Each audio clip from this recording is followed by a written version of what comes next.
On today's show, we are live on YouTube answering questions. So you know what that means. Anything could happen. Literally, questions are rolling in on YouTube right now, and somebody just asked about John Wall. So coming up next, we're going to have a great conversation about John Wall. Build the wall. Luka Doncic, and this is Locked On Mavericks podcast. Hey, Dallas Mavericks are NBA champions. Bang! Bang! It's good! And the Mavericks have won the game! If you don't believe, you shouldn't be here.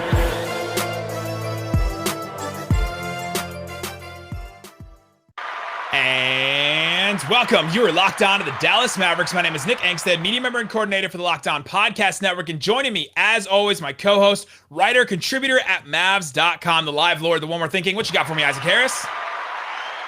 Well, as we said at the cold open to this pod, we're live right now on YouTube. Wednesday nights, we go live on YouTube. We're going live kind of late. Like literally, we hit live at like 10:30 at night, Central Time, because, you know, it's not my kids' fault. It's Nick's fault tonight.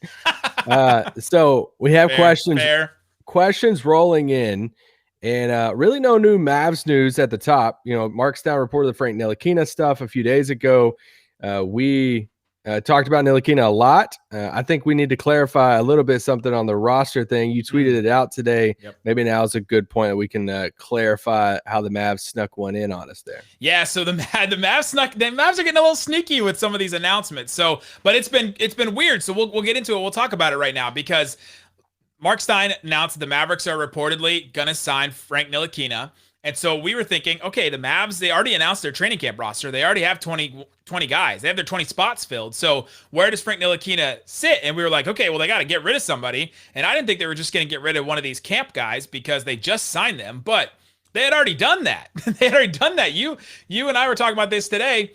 The timeline of it was really weird. Like August 21st, they announced the training camp roster with all 20 players. So that's the full 15 players on the roster, plus the two ways, plus the 3 camp invites. And those guys were all set.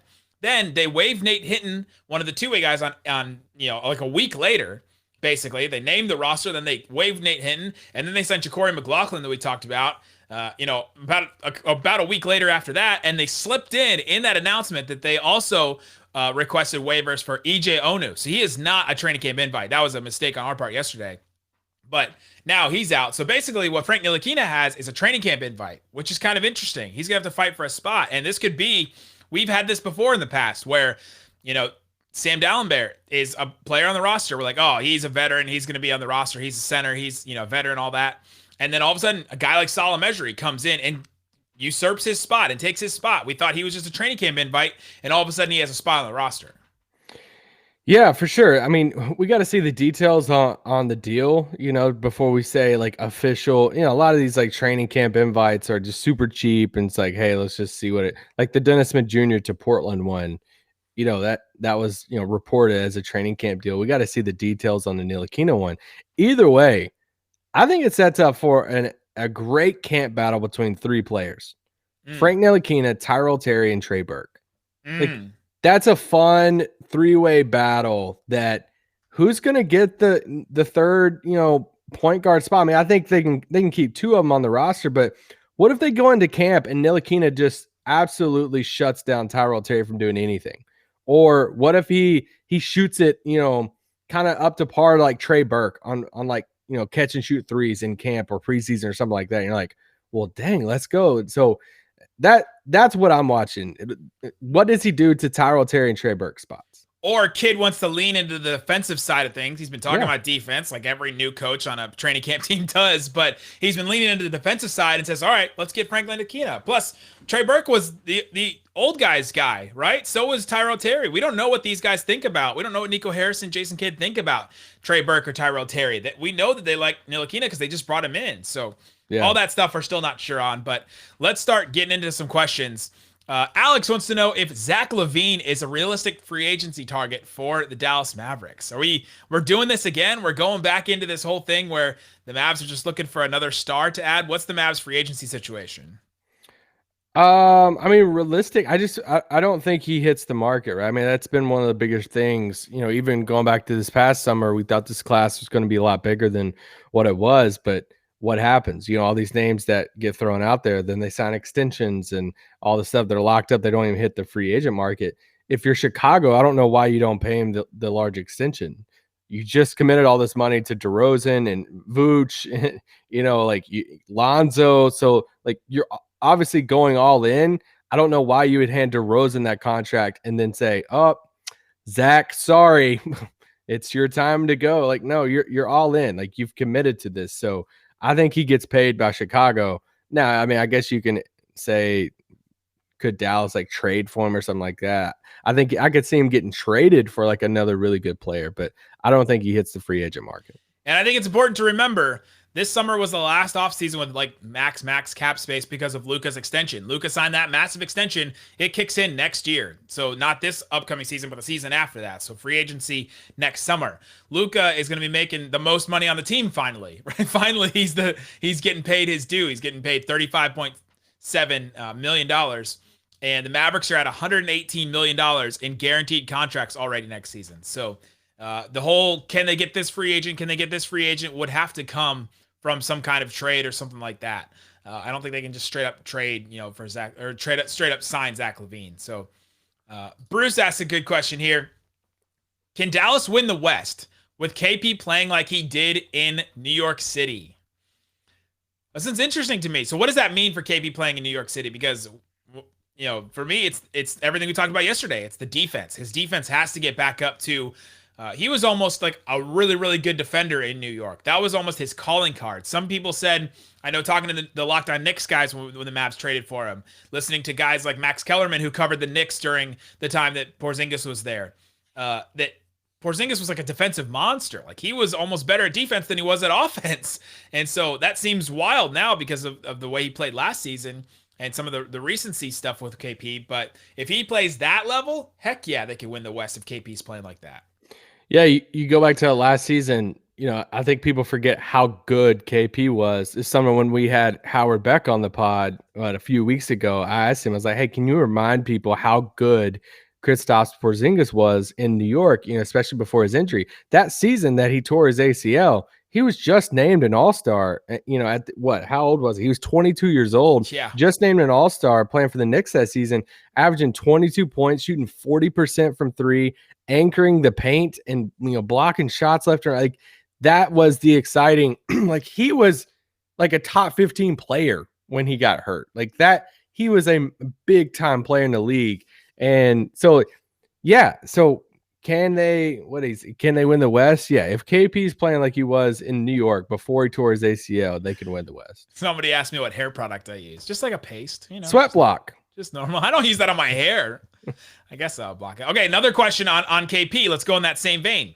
Lil Brucio asks, why can't KP play that Dirk type role at the 4? Not saying you'll fill the shoes, LOL, but seriously, why can't Dirk play that type of role? Offensively, we think he can, right?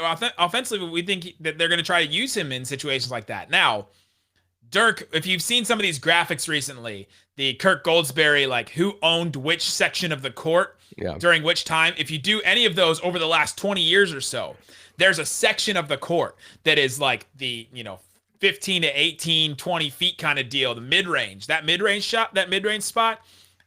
Dirk owned all of it, like all that whole section.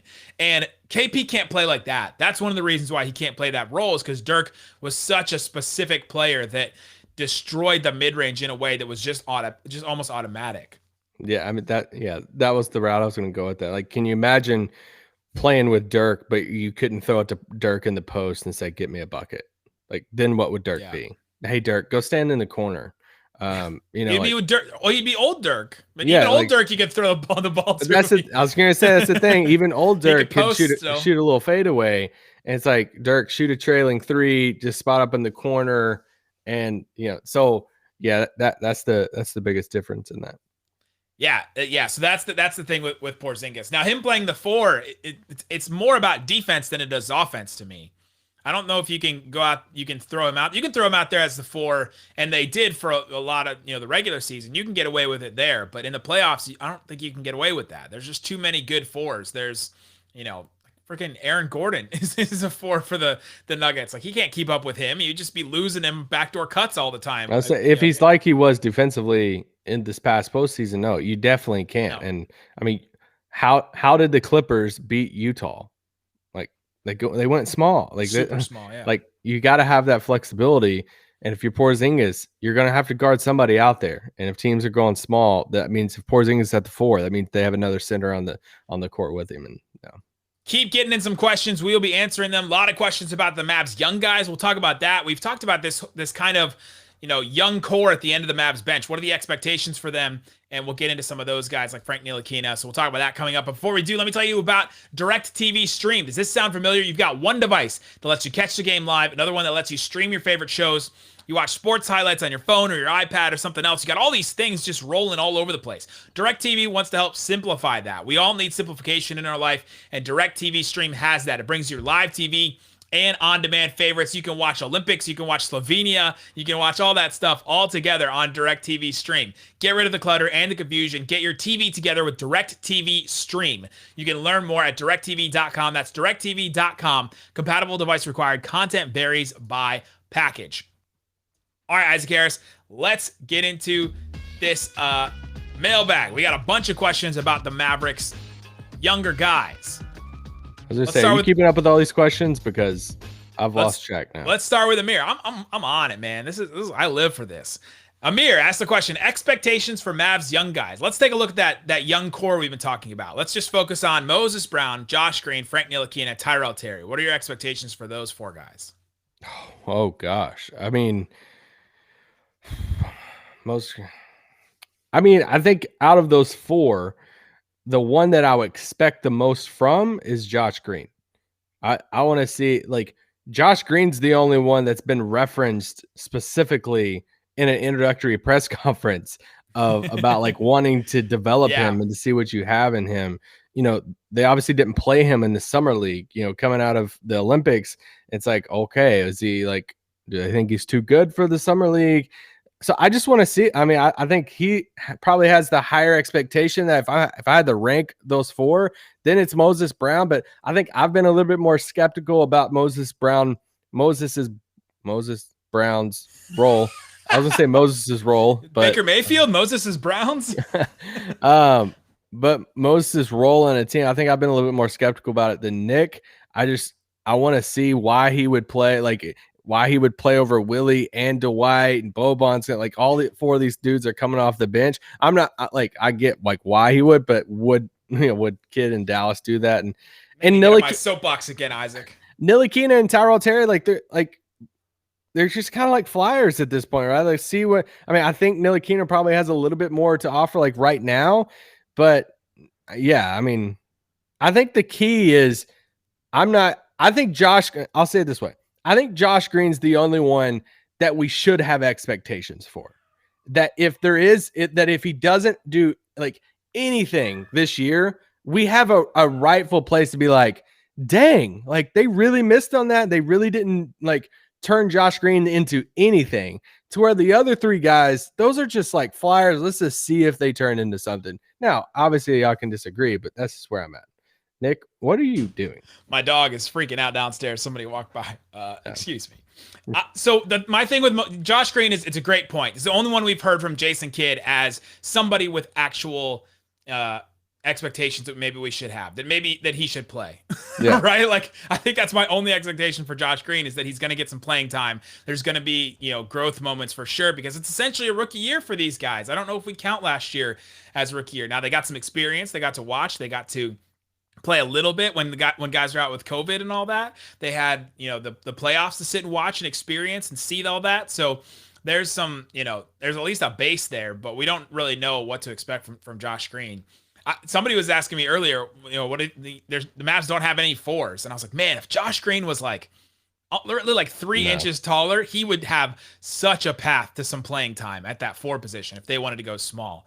And if he can prove he can play and be strong enough, which I think he might be, he's pretty built. Like, if he's strong enough to guard some of those 4s, like a PJ Tucker, or like even like an Eric Gordon guy that can guard some bigger players just because they're so stout and strong, like they can hold their own, then maybe he can play some minutes at the 4. He'd be really small for it, 6'5", but Freaking PJ Tucker plays that plays Well, that role. He's a very unique player, but I don't worry about the who plays the 4 for the Mavs thing because Luka kind of guards 4s sometimes. Like Luka's not checking other teams' point guards, even though he's playing the point for on offense. So Luka takes some of those 4s a lot of time. I mean, you still have Dorian, you still have Maxey, so I'm not.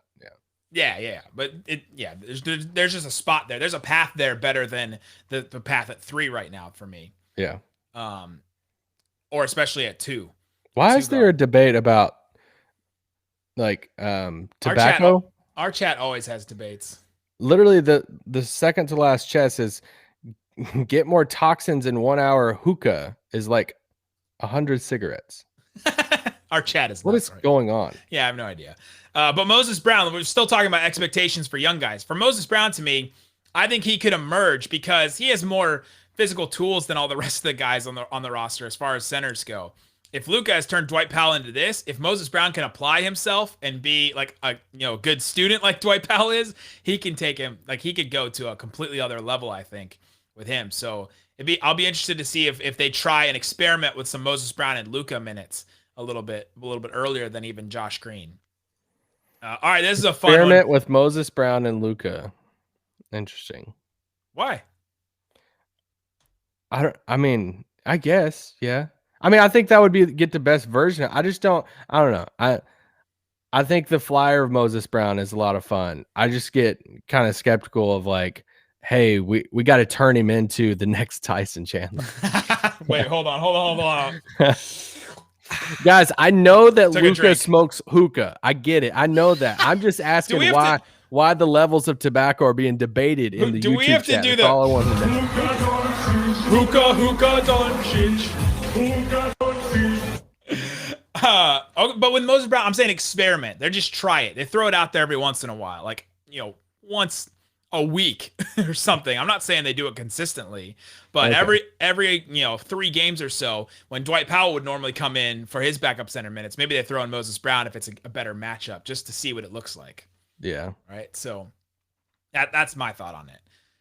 Okay. I like this question. This is from our friend Matthew Nope, longtime listener. Over under 15.5 technicals for Luka this year. What did he have last year? Like 13? Don't make me look it up in the middle of it. Dang it. I gotta under. I'll take the under on this. I think he gets a little I think CBA Mavs, what's up? I think he matures a little bit in this area. And I think he's under. Let's set a mark on it. I think he had 15 last year. I think that was the number. Okay. Yeah, I'll take the under. Is he going to get more? Is he going to get more technicals than last year? No, under. There's more games. There's 10 more games. I'm going over on this one. I'll still take the under. Like This is one of the few categories that he and the team have openly said this is one of the areas you have to get better at. And he's openly admitted after games. Exactly. So that free throws, like we know. So I'm hoping this is one of the areas. But should it be a point of contention for him? Do we want him? This is the debate we kind of had last year. Don't you want him to be in the game, to be, real competitive, ultra competitive, like, not want anything to get in the way of winning. And so he just, fights for just literally everything. And when he does that, he fights with refs a lot, and that's what gets him in trouble, gets him the technicals. Don't you want that kind of mentality? I'm interested to see, and a little nervous to see if he chills back on that, then maybe he doesn't know how to channel that into more competitiveness on the court, and maybe he just, becomes more passive. No, I don't think he'll ever be passive. I just think it just comes into the whole, like, you can see it. Like, I feel like at times you saw him kind of process in his brain. Like when he started to argue, it's like, all right, I got to walk away. And it's those moments, like you can be passionate and be all into the game, but be able to flip that switch. You're like, hey, I know I'm getting there now. I need to pull back. A great comment on YouTube and with a great username, Dirk owns LeBron. Hats off to you. Says, I think having Igor around will help Luka keep his cool, not be as immature. I wouldn't use maturity or like immature in this scenario, but I do think that's a point to be made that with Igor around. I know I am the Jared Dudley apologist. Oh no. This is Jared Dudley's role right here. Right? Like this is him as the superstar whisperer kind of deal. Here, I'm calling Dudley right now. Go ahead. Good morning, Hey, Isaac. Hey, Dud. Good morning, Dud. Isaac. Duds, can you come on board to I need you to help Luka not get texts. Shut it down!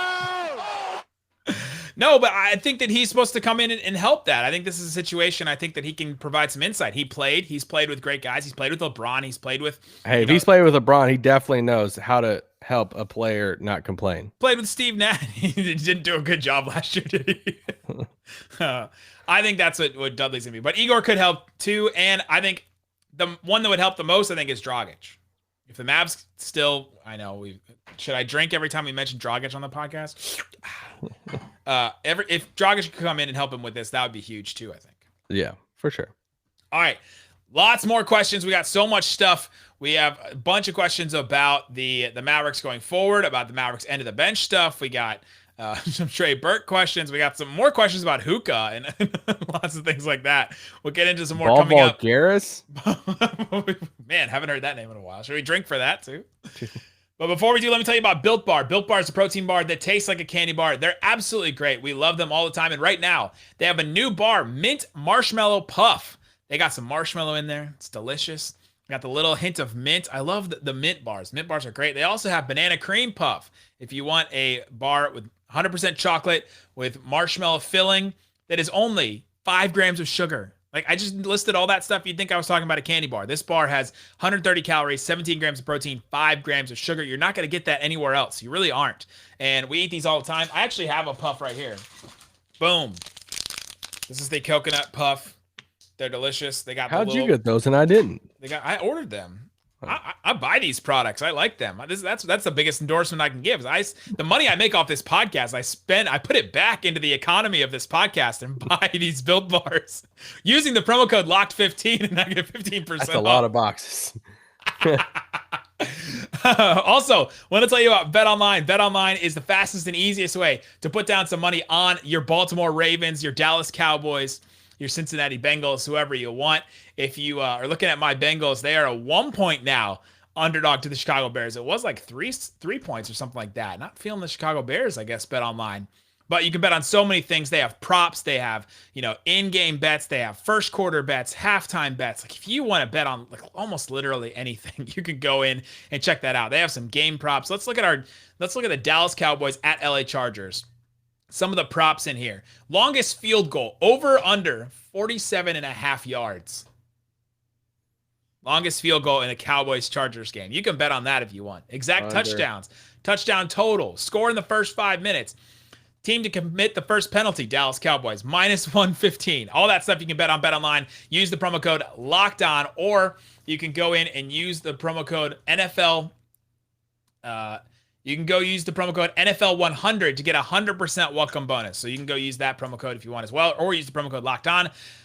BetOnline, your online sportsbook experts. All right, Isaac Harris, let's get into some more questions here. We got some more questions about. Let's do this one from Bates, our friend Bates. Where is Sterling Brown going to fit into the lineup? I feel like no one is talking about him. Where should he be in the rotation? Well, I don't think he's starting, so I just think he comes off the bench, and yeah, I mean, is he the 7th man off the? I mean, okay, let's just do the starters real quick. Luka, KP, Tim, Dorian. Let's just stay Bullock. Tim, Dorian, KP, Luka, and the flex spot, right? It's the Reggie Bullock, Maxi Kleber. We'll see how. So if they want to, Kid feels about it. Yeah, if they want to go small, then it helps Sterling Brown because then Bullock starts. I think that should be the starting lineup. So then off the bench, who do you have? You have Brunson, you have Maxi, you have Dwight Powell, you have Sterling Brown. I think another training camp battle that, we talked about the 3 guards a little bit ago, but I'm looking at Sterling Brown versus Josh Green. Like who I want to see that battle in camp. Yep. Sterling Brown, the better shooter. Josh Green is, more athletic. Does Josh Green make a leap? Does Sterling Brown are we discouraged any if Sterling Brown gets all of Josh Green's minutes? Do we look at it and be like, man, Sterling Brown, great signing? Or do we look at it and say, dang, Josh Green couldn't even get some of Sterling Brown's minutes? That's just a battle I'm watching. Yeah, that's going to be really interesting. And you hope that whoever is winning those minutes is winning those minutes, right? And not just like reluctantly being given those minutes because the other one is just playing so poorly between Sterling Brown and Josh Green. But that is the big battle, I think, because you got Dorian, you got Reggie Bullock, you got Tim Hardaway. Honestly, you got Luka and Brunson. Like, you're taking up a lot of guard and wing minutes with those guys. Taking up a lot of those minutes. So Sterling Brown comes in. And then, with Josh Green, can you play them together? Josh Green is still kind of an enigma because of the 3-point shot. How exactly do you play him? Who do you play him with? Well, if they're playing together, you definitely need, either Luka or Brunson on the floor. But for sure. But you're defending pretty well at that point, I think, with Josh Green, Sterling Brown. You got some 2-6-5 guys that can get out and defend. Sterling Brown also has been around a little bit. He's played in some playoffs. He played in a playoff run with Milwaukee. It started some games for him. So it's maybe some experience that Jason Kidd might lean on earlier in the year. And then later in the year, Josh Green maybe earns some more and earns the trust of Jason Kidd. That's something I'm looking out for. Yeah, for sure. This is a good question from David Taylor. We've been talking about KP a little bit. And David Taylor wants to know, do you think Kidd will want to play through KP with Luka on the bench? So I take this question as Kidd wants KP to get going. He wants him to get back to where he was in New York City. He wants him to get back to all-star form, get his offense going, all that kind of stuff. Doesn't want him to just be relegated to the corner like he was in the playoffs. How does he do that? What's the machination for Jason Kidd to get KP going? Is it only when Luka's on the bench? No, I don't think so. I mean, I think the answer to this question is we just don't know because we don't know what Kidd's going to do. We don't know. We know Kidd wants to play better defense. We know Kidd wants to put the ball in Luka's hands. We know Kidd wants to play fast. Outside of that, we don't know. We don't know about lineup stuff. If he comes out and starts Sterling Brown as the fifth guy and Bullock and Dwight Powell come off the bench, like a Courtney Lee thing from a couple years ago. Like, are you shocked? Like, I don't know if we could say shocked because we don't know what Jason Kidd wants to do. But how do you play through KP? I think it's talking with KP. How does he feel? How does he feel coming off screens? Is he moving well enough to be able to come off screens like a 7'3", Klay Thompson? Is he better in the post? Can you get him the ball coming off a little screen where he gets the ball around the elbow? Can he hit that shot consistently? What is his spot? Like, can we get him to hit whatever his spots are, whether that's him moving off the ball or whatever. So, I mean, you would hope that's the idea, right? You would hope that they can, stagger their minutes. Luka goes to the bench if they don't have that secondary creator yet. And you're like, all right, KP, you're on the floor when Luka's sitting down. We're going to get you buckets and run the offense through you. That's what you hope. That's what you want. And let's be clear, KP's spots are like that mid post area, right? Or like catch and shoot, basically long two. So he's back to the basket or facing up from those areas, or it's like the mid post and then just like the mid range area, but it's not pulling up from mid range. It is catching and shoot from mid range, or the drives that he can do around bigger players that are slower than him. There's not many of those guys left, but those are his spots right there. And so can he get him going there with Luka on the court? It's a little bit harder. So I think David might be onto something. He may try to play through KP. We wish they could have gotten a secondary creator, somebody that was a little more pass first to help KP do that. But yeah, it'll be interesting to see. I think if we see something similar to what Carlisle tried to do last year, you try to get KP like 5 of the first 10 shots, basically is what Carlisle tried to do to get KP going. Sometimes it worked, sometimes it didn't. Yeah, that's something I'm wondering too. How long that leash will be? Zachary says in the chat, he says, am I the only one that's terrified that Kidd is going to try to create a new offense featuring, a lot more Porzingis post-ups? And it's like, do they swing so far of saying, man, we have to make KP work? And I just want to believe that when you have Luka Doncic, like, I get that sentiment. I get that you wanting to do that. But if something isn't working, Luka's going to let you know that if it's not working. He let them know that about the analytics guy. He's not going to hold his tongue, right? Like I'm not scared. I'm not scared, Zach, because you got Luka, and Luka's pretty outspoken. All right, here we go. This is a good one from Zach. Another good question. Would the Mavericks have been in the NBA Finals if Bubble KP was playing in this year's playoffs? Let's remind everybody what Bubble KP looked like. He was like KP. He was a kind of a next level, like. the 3 games he played against the Clippers, he scored 14 points, 23 points, and 34 points. Like he dropped basically 30 points the last 2 games against the Clippers. Yeah. Basically same team. If Bubble KP was there with and he hit 3 threes in the first game, 5 threes in game 3. I'm not sure, man. If he would have showed up a little bit more, because the margin of error for the Mavericks in that series against Clippers was so small. They went to game 7. It took Kawhi scoring 50, 40, whatever he scored in game 7 to get them over the top. I'm saying, I'm not sure about finals. They definitely would have got past the Clippers. And then Yeah, that's what I was gonna say. I think they definitely beat the Clippers, but I don't know if they make it to the finals. Yeah, that'd be hard. That'd be pretty hard. And Bubble KP, it's just kind of funny. It was like 5 games outside of the playoffs. Yeah. Add these. But those 5 games, he was 29 points a game, 8 boards, couple assists, block and a half, shooting 38% from 3. That's a pretty good 5 stretch of games. Yeah. And that's what you got in the playoffs, right? Like just a couple games here and there. All right, let's rapid fire through something. Yeah, well, we're about to end here, so we'll grab one more and then let's rapid fire through some. Here's the last one we'll hit here. This is from Chechi. Can we boo Rick when we go to Indiana? What's the etiquette? If you're gonna go to Indiana, or if Indiana comes to play the Mavericks, do you boo Rick Carlisle? No. No. Do you boo Rick Carlisle? No. He left. Yeah, he left. They booed James Harden. They booed Kevin Durant. You're not booing Rick Carlisle. You're not? Not at all. Some people will boo Rick Carlisle. You know how I feel, and I'm not gonna boo Rick Carlisle. So that's saying, for people that don't know, that's saying a lot. That even Isaac wouldn't boo Rick Carlisle. No. I'm just saying, like he brought the only title. I mean, he helped bring the only title here. He spent 13 seasons here. Like, you don't boo him whenever he's just like, hey, I'm gonna go to Indiana, when there were already talks about like him and Luka not meshing and all that. Like, so, like I don't blame him for leaving, because he saw the writing on the wall probably, and like, hey, this is probably not gonna last long term. An old girlfriend came calling and was like, hey, we used to be a thing back in the day. And he's like, I'm going to go back to my old girlfriend. So the Indiana game at Indiana is December 10th. That's a Friday.